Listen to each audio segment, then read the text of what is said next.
I restored this Hacker RP37 VHF FM radio some years ago, and one of the problems was that this knob operations plans was broken. So this is the volume control, and like all potentiometers, or nearly all, it has a D-shaped shaft with a flat on it. The part of this knob that fits onto the D-shaped shaft had broken, so I made another one from a piece of Delrin and araldited it in there. But I didn't do it very well. It was difficult to make the D-shaped hole. I didn't get the hole in the middle of the Delrin. I didn't get the Delrin straight. So all in all, it's a bit wonky. But this made me think, well, how do you cut D-shaped holes in aluminium or Delrin or plastic?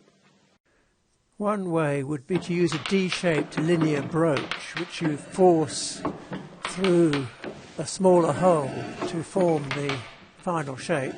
As shown here, this is actually a keyway broach, but same principle applies. So this shaft is 6 millimeters in diameter overall, and 1.1 millimeters have been cut out of one side to make the D shape.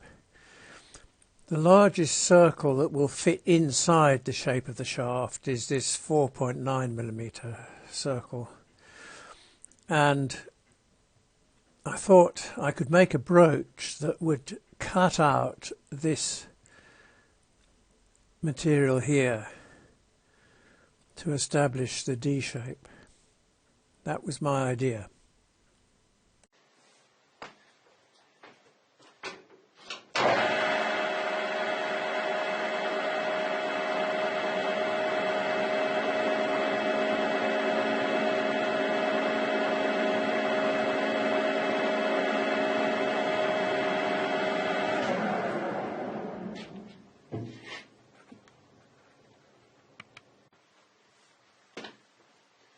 Now, obviously, I'm not going to actually turn such a thin thing between over this distance. But what I am going to do is I'm just going to put a mark every 5 millimeters along here using the saddle scale, I hope.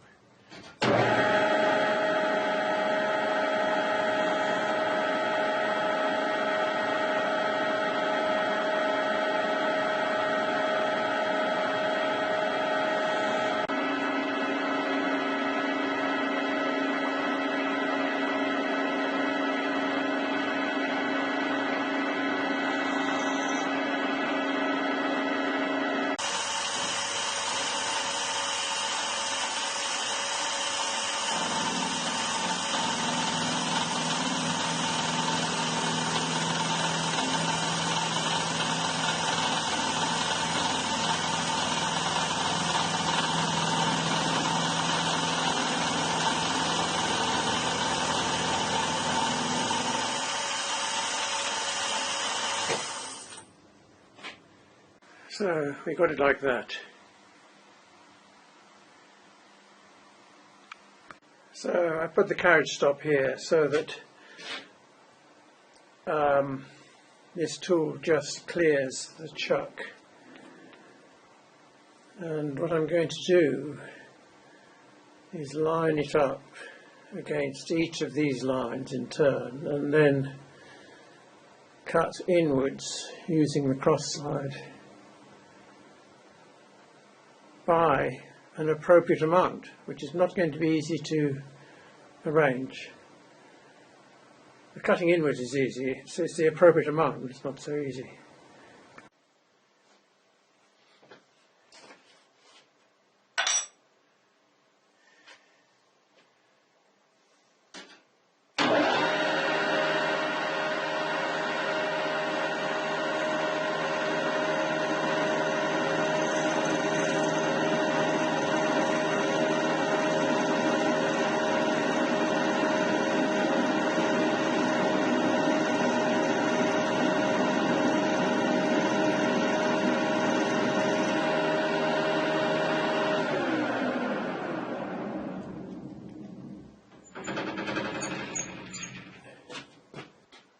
So that should have created a cutting surface here.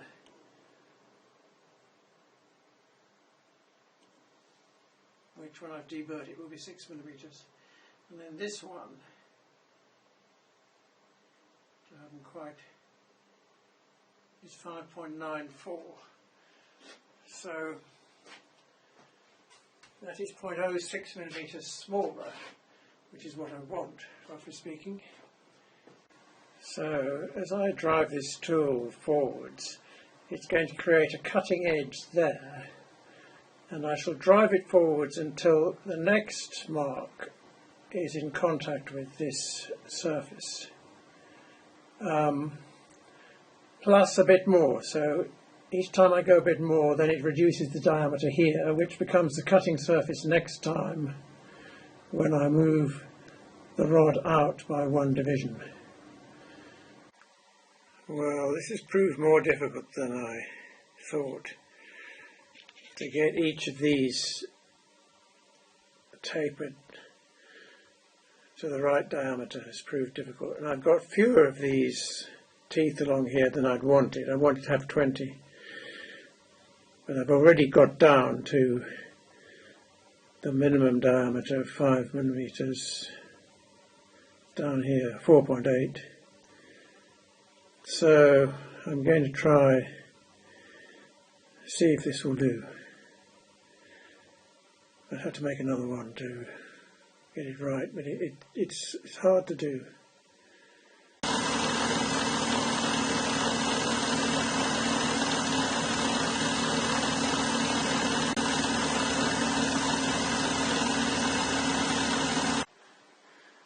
Well, I hope you can see that as these teeth are tapered, much of this thing is in free air, and I want to mill it along the top to make the D shape. So what I've done, I've milled this to be a trench 3 millimeters deep, which is half the diameter of this. So then I can put this in here like this.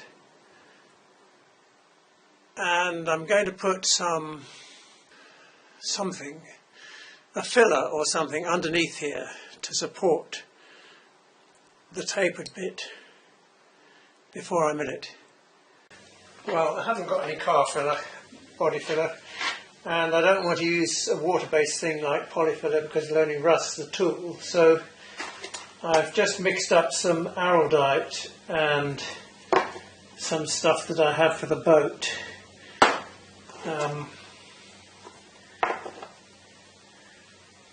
And we'll put this in here, if I can get it in there.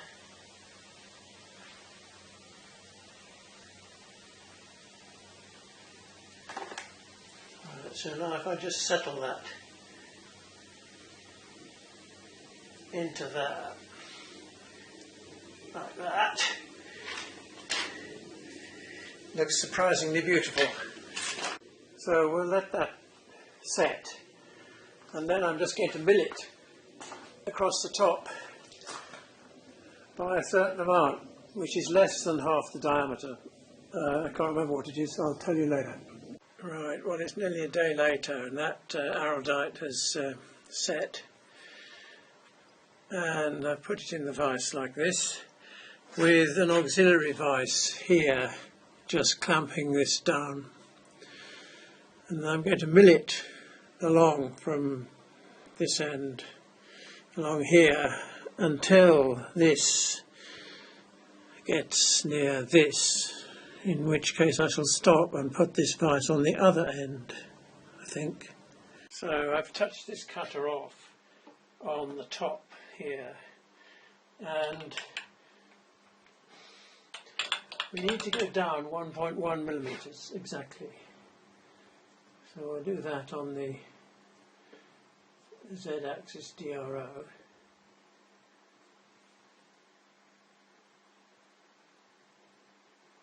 And lock it. And then I I don't need, this bit's getting to be cut off anyway, so I'm going to come back and start here.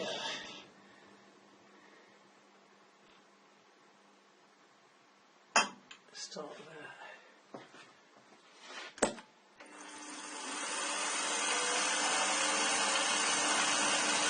And hope for the best.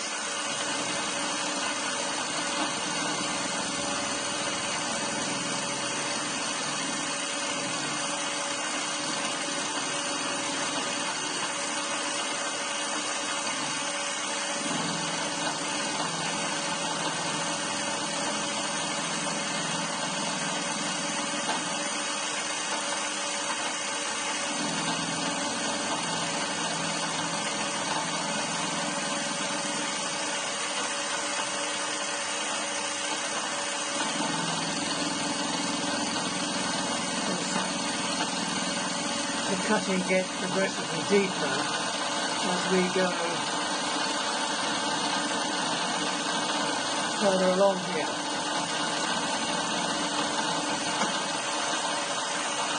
Maybe we should put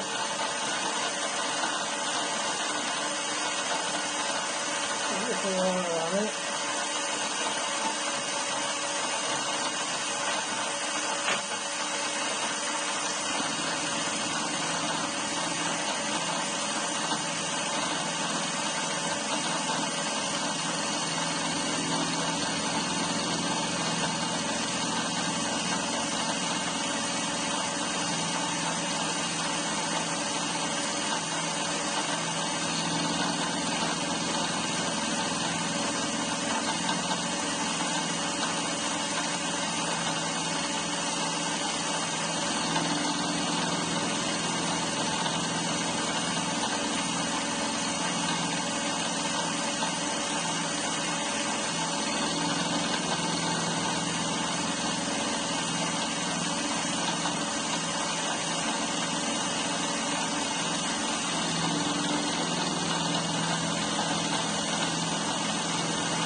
Right, we'll take this vise off if I can, and maybe put it on the other end. Maybe we'll just assume that the araldite will hold it, and we'll continue on.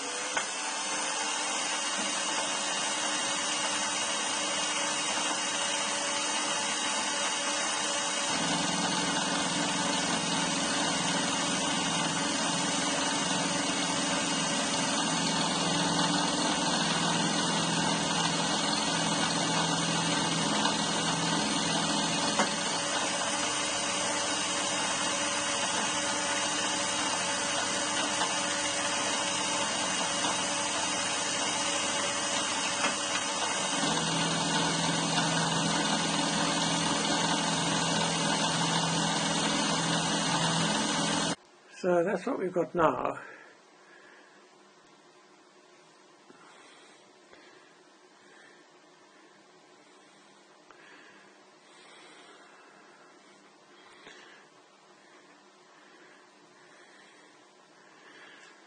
All I've got to do now is get it out of there.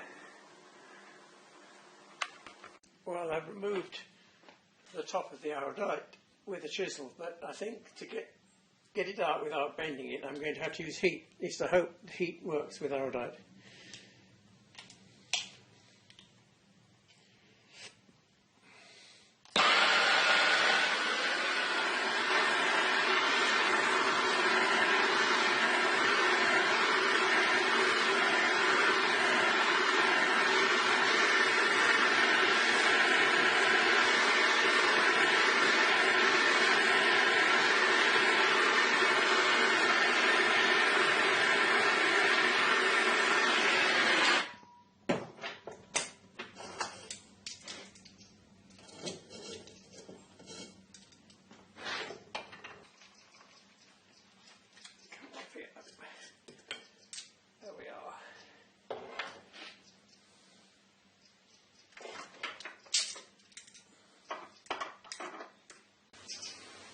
That's what it looks like now.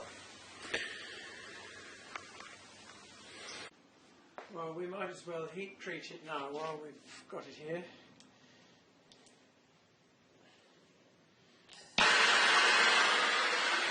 Hopefully that can get this up to the usual temperature.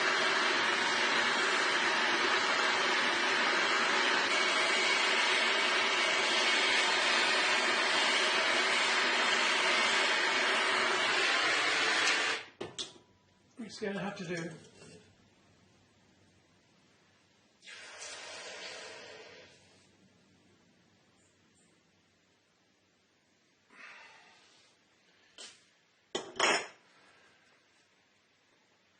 Well, that bucket was leaking.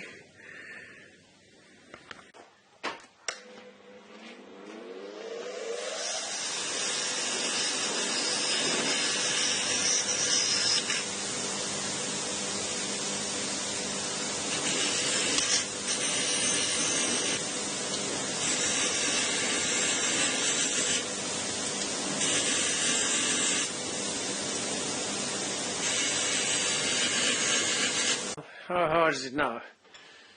This is Rockwell 65. Rockwell C 65.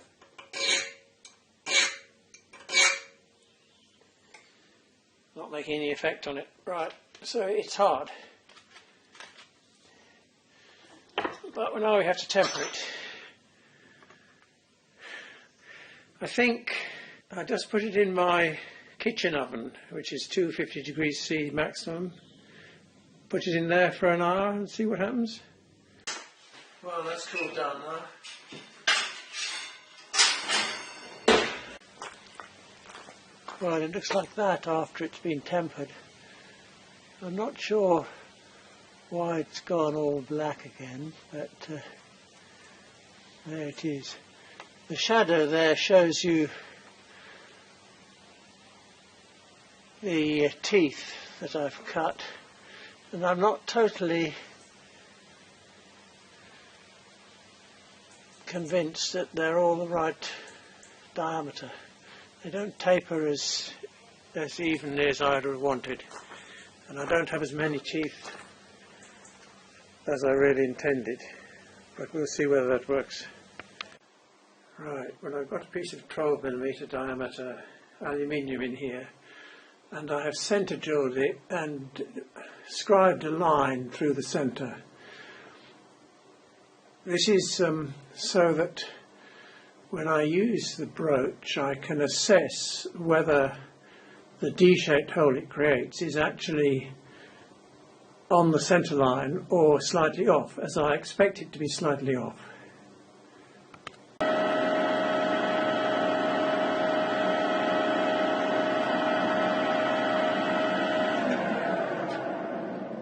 Well, that's a 4.9mm diameter hole that I've drilled.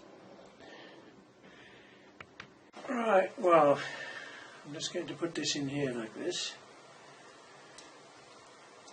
See, the first two things actually go through already, so that may be a problem. And then I've got this actually a revolving centre, but it doesn't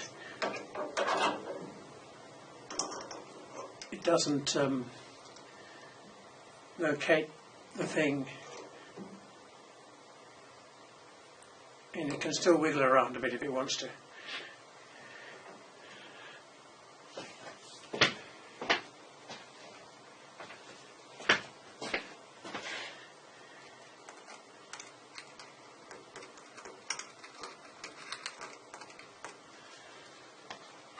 And we'll see if we can push this in now.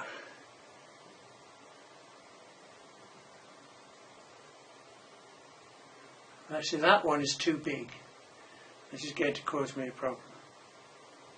Yeah, it's actually pushing the thing back. That step was too big.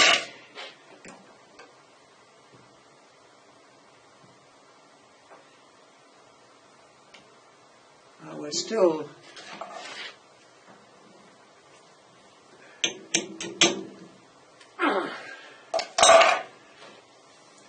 so this is not a success, but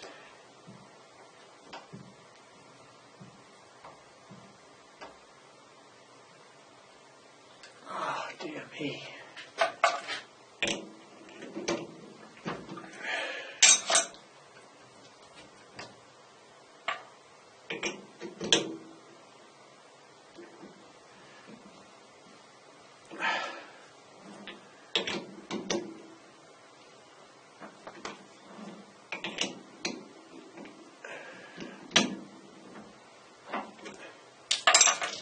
See if we can go.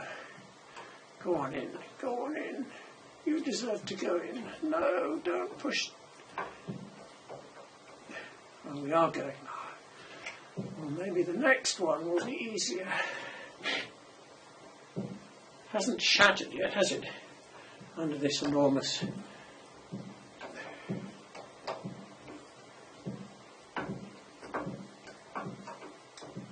What's happening at the moment?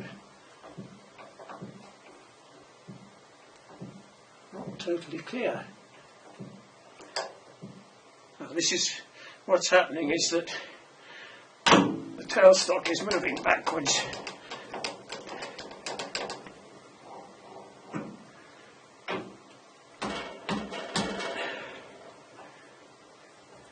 Well, you can do this.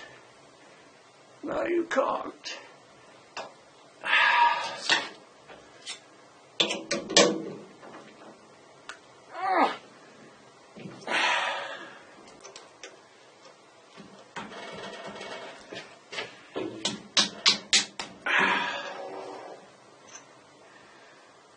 Well, here we are, stuck. I wonder what happens if I hit it with a hammer. Probably it shatters, doesn't it? Well, what other technique could I use? I could use the vice. Right, well, I may be able to apply more force like this. Well, the problem wasn't applying sufficient force. The tailstock could apply sufficient force, but the workpiece was going backwards in the chuck. It can't go backwards now, but there's always the risk that I've got this slightly askew, in which case what's going to happen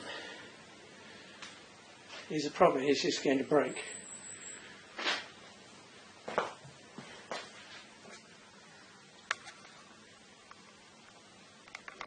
Anyway, let's try it and see what happens.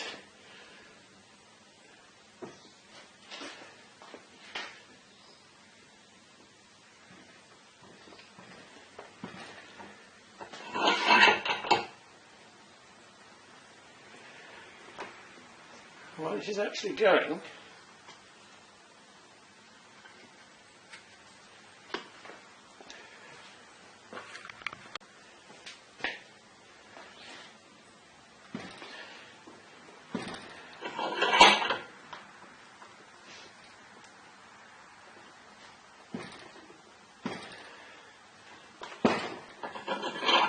Should get easier after a while.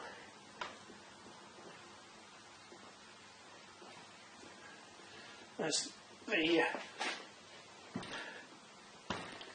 teeth up here were more satisfactorily spaced. At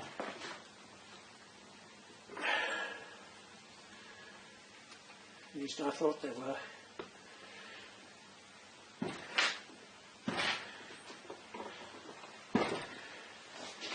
What I'm not sure is how long this thing is now.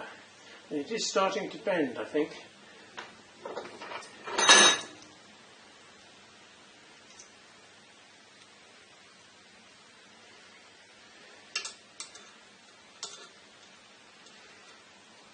Well, never mind about that.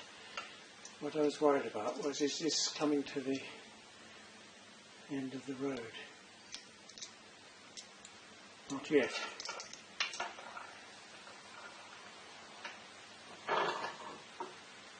However, I think it is starting to bend.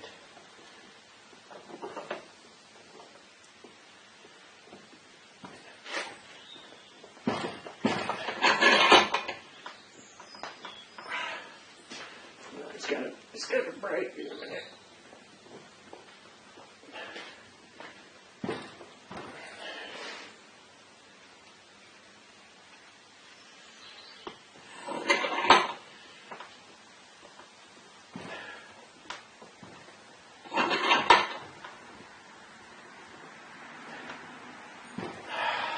Ouch. I'm applying as much force as I can with this vice, you know. I need it in now. Well, I'm not too hopeful with this.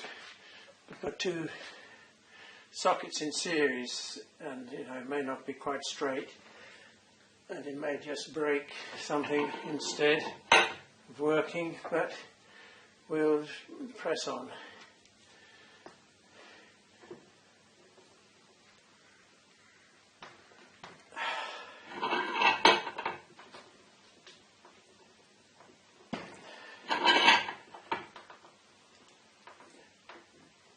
At some point in this proceeding it should get easier, shouldn't it?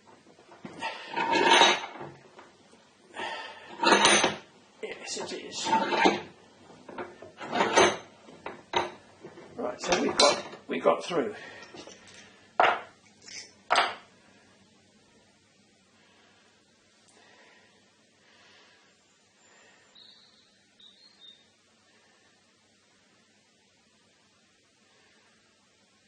I'm not convinced that it's done the right thing anyway. But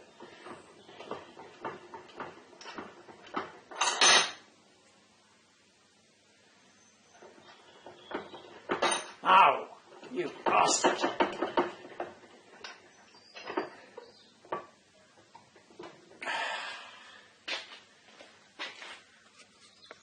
So this is the problem with,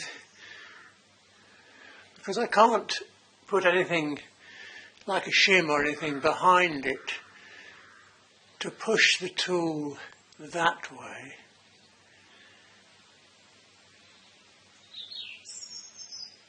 It's cut out too much of the round and not enough of the flat.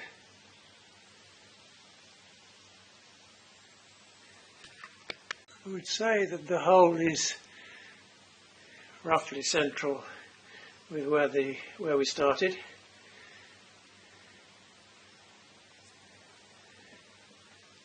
I was going to say I could clean it up with a needle file, but I discovered that that's not necessary. This is a potentiometer spindle, a bit that I cut off of another one.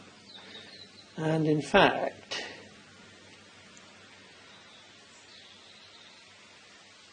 where is it? It goes in perfectly. It's actually quite a nice fit.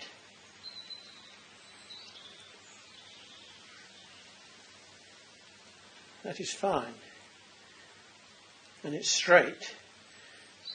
So in a sense it's a success, with no backslash, no slop. So that's a success, except it was quite a fight and less than perfect. Well, it survived. And it did the job up to a point, but it was less than perfect.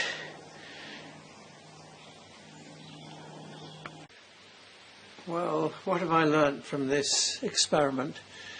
Well, one thing is that this flat surface that I just milled across here, it should have been stepped downwards along here just as the curved part is. So that was a big mistake. Also, I should have angled the milling cutter back a bit so that it had a bit of top rake. Secondly, the amount of clearance in here to accommodate the swarf that is scraped off the workpiece as one forces this through the hole is not big enough. So that's one of the reasons why it was so hard to push through a piece of aluminium. I should have cut off more, turned off more in here.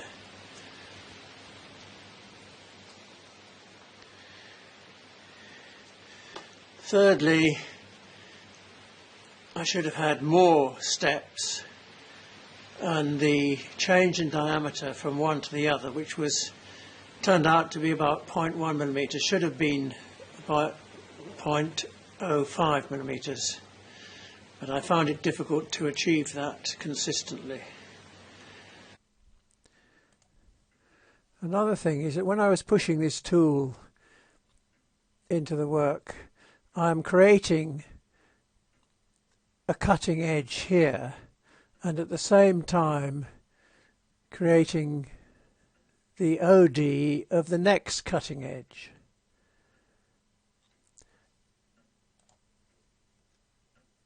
This was not convenient. It would have been better if I'd machined this area to the required OD of the next cutting edge and then just cut away this part here with a parting off tool or something like that. Another thing is that I did not grind these cutting edges. I just left them as turned edges after deburring them. So although they were quite sharp, they weren't exactly razor sharp.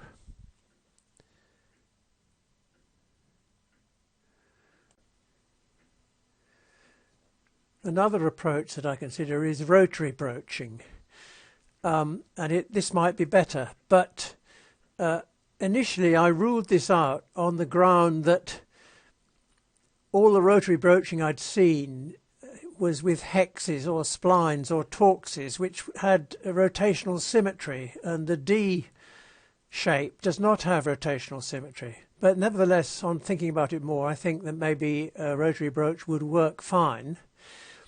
And I did find one YouTube video, link in description, where he actually makes a D-shaped broach and uses it.